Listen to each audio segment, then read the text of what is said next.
Dave and I were 30 years old, young, healthy couple, married, and on the cusp of becoming parents. So we took what is known as a baby moon, a last trip together as a couple before life changes and the new baby arrives. And so Dave and I are on the plane. I'm sitting next to my husband. He's a young, healthy physician. He's a lifelong athlete. We're on this flight, and about an hour into the plane ride, Dave turns to me and he asks me, "Does my right eye look weird?"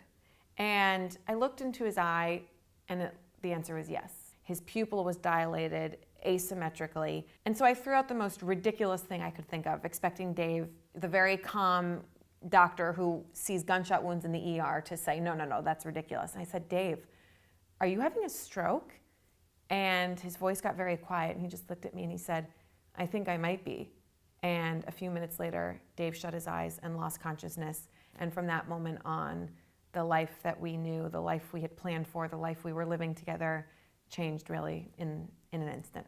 The flight attendants and I decided we needed to make an emergency landing. They said, "We will reroute the plane to Fargo, North Dakota." And Dave was in a coma.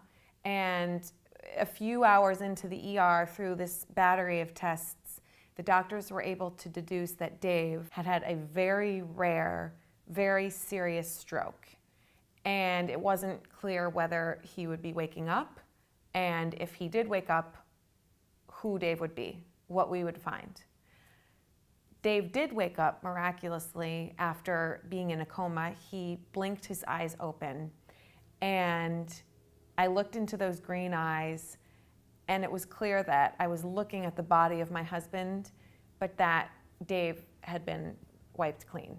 When Dave woke up from the stroke, his mind and his body were less functional than that of a newborn. Dave couldn't swallow, he couldn't breathe on his own, he couldn't eat on his own. And so Dave had to go through the process of regrowing his brain and his mind from scratch. When he became a little bit more physically stable, then began the really long and laborious and painstaking work of actually regrowing Dave's mind and his brain. And so here I was, 5 months pregnant. Dave didn't know what city he was in, even though we were in his hometown. He didn't know what hospital he was in, even though this was the hospital in which he worked, in which he spent 24 hours a day, a lot of the days of the week. And what was most terrifying and painful at times was that he could no longer remember that we were about to have a baby and that he was about to become a father to our little girl. Brain injury is a really hard thing, not only for the patient but for the caregiver, because recovery is not linear. You are not looking and seeing a scar or a cast or any sort of physical manifestation of this injury. Brain injury is an invisible injury. It's in the mind, and it's the mind of your loved one that has been completely snatched from you.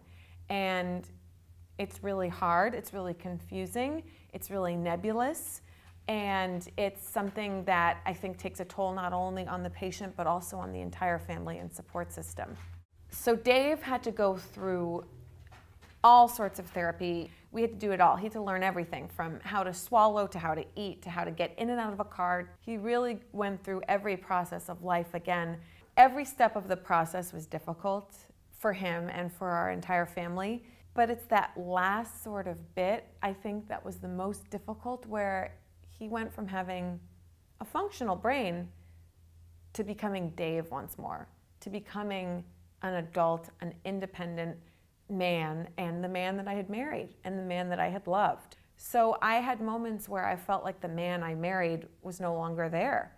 And these moments were frustrating and painful for Dave. They were frustrating and painful for me. The months go by, the baby arrived. So then we have, the newborn baby in our family, and also Dave, who's really growing up again. Simultaneously in our home, both of these people are growing brains from scratch. And time wears on, the fatigue sets in, the adrenaline wears off, and that's really when it got really hard. Was, yes, the initial crisis was difficult, but 7, 8, 9 months out, when you're tired and you're weary in a way that's not only physical, that's when it got really hard. And that's when the fight became, all these therapists and doctors who were talking about the goal is a full recovery, we had to really think as a family, what does a full recovery mean? Does that mean that life gets back to looking exactly the way it was before the stroke? No, that was no longer possible. That was plan A. Stroke took away plan A. So then the question becomes, what do we do with this plan B that has been dropped on us? And for us really, the fight became a full recovery means getting back to a full life. And a full life doesn't mean the same life that we lived when we boarded that plane before Dave had his stroke, but it means Dave being able to participate in his life and in our family as a husband, as a father, as a son, as a friend. And at that point, Dave made the decision that he was not going to return to orthopedic surgery. And we had to make our peace with the fact that that was okay, and that life would look different after the stroke, but life would still look good, and life would still be filled with love and hope and happy moments and making new memories. This was the first time in my life where I really confronted my own limits, and that control was really an illusion that had been ripped out from under us the moment Dave had his health crisis.